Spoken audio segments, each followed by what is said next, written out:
Okay, you guys are good. As far as injuries are concerned, Jordan Whittington's back's a little bit sore.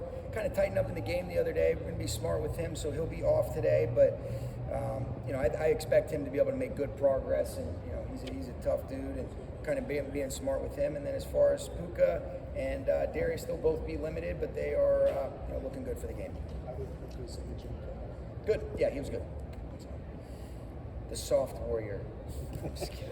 He's so dang tough, but he's good. It was good positive stuff on the scan, and he's as tough as it gets, and he's feeling good. So we're anticipating and excited about him being ready to roll. Can you take us through the moves you've made, at least signing these guys to the practice squad? Why? And yeah, really. I mean, we kind of talked about some stuff after the game, Gary, and it's all geared towards trying to be able to just get some solutions and some kick consistency really with our field goal operation. And so I think it's important to be able to have good competition at some spots that we feel like we can have improved play to be able to evaluate all 11. And so you bring Jake McQuaid in, you bring another kicker in to be able to work with he and Josh will compete to see who's going to kick for us this week. And if all things go well with Jake, we expect him to be our long snapper. So what will be the process of kind of evaluating kicking competitions? Yeah, we'll implement more than we normally would on a Wednesday and a Thursday, and truly be able to kind of use it, for a competition.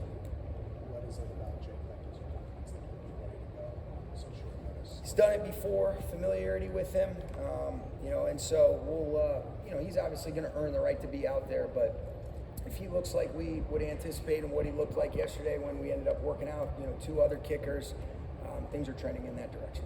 How do you handle conversations about moves like that with Alex and Josh, respectively? I understand that some of that stuff may be private, but to the extent that...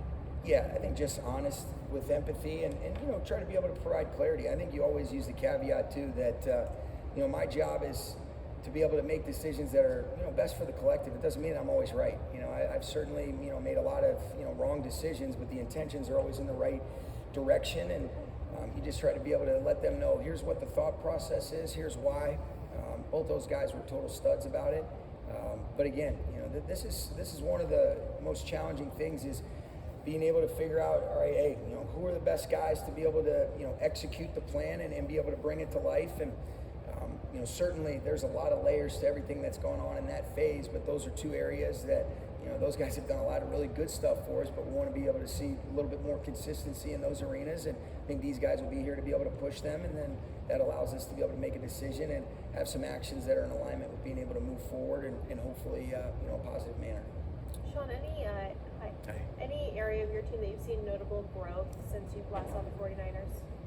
I think that there's been a lot of growth. I think the way that these guys work, Lindsay, is, there's, you always want to be able to improve throughout the course of the season, but I think the way that, guys have played on offense and defense, I think there's been real positives in the kicking game. We only punted a couple times the other day, but I was really pleased with our coverage against an excellent returner in Shaheed. When we were in a backed up situation, I thought Ethan did a great job of being able to pin him deep with the first punt that we had. And then I think the biggest thing that I would say is I've been pleased with the way that we've started fast. Played good complementary ball, been able to jump out to some leads. Inevitably, you face some lulls or whatever, but I could go through a lot of different things, but I just think the total command that guys have and the ability to be able to just consistently develop a rapport and be able to strain to finish, I think that's been on tape lately. And what about what have you seen from Davante Adams recently? What have you seen? A guy who catches every pass thrown to him in the red zone? There you go, that's right. That's what I've seen too. I've seen a guy that's been delivering on his on the times that his number's been called. And I think what's great, and we've talked about it a lot, he and Matthew have just been continuously working. They're getting on the same page. I think that's been a real positive for some of the uptick in the production in the red area, and I think that's where you've seen the points go. I've never been a guy that cares at all about stats.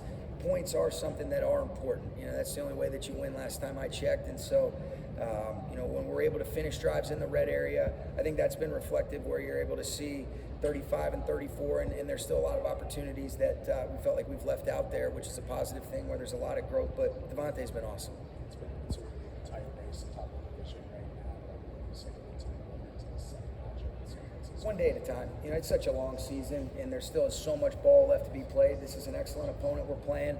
We're familiar with them. We played them pretty recently, but it's always a great challenge. We know that it's going to take 60 minutes and then maybe even then some, like we knew what happened in the Thursday game. And so I think we try to have a consistent rhythm and routine, an approach that's geared towards us continuously improving while acknowledging what are the things that we need to do going against a specific opponent, both personnel driven and tactically. But our guys are excited about continuously taking steps to where we can improve throughout, and I think that's what the good teams do.